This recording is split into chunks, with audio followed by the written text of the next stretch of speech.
I mean, I come from the public education system.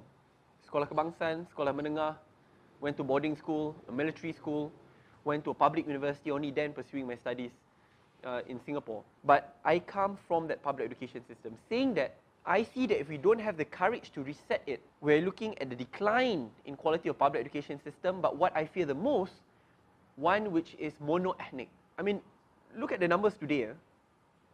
Not just Chinese Indian parents, including Malay middle class parents, are willing to spend 25% of their disposable income per month to send their children to private and international schools because of a lack of faith in public education.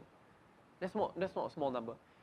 Ask the parents who are alumni of good public education or public schools, for example in PJ, there are a lot, and ask where they send your children and grandchildren to, and you'll realize that this is a severe problem, and that's where you look. Not just is it a quality gap, now it's also becoming a racial gap, and that's an issue.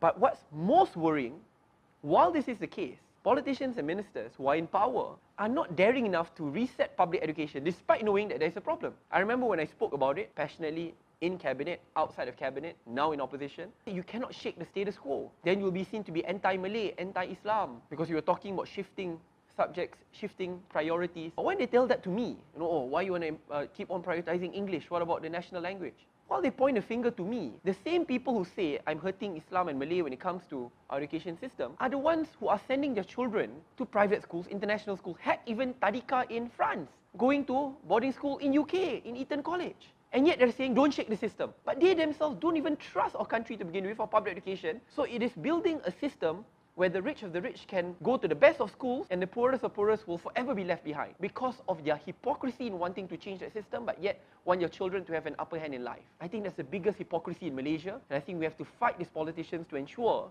that we reset and shape our system for all Malaysians.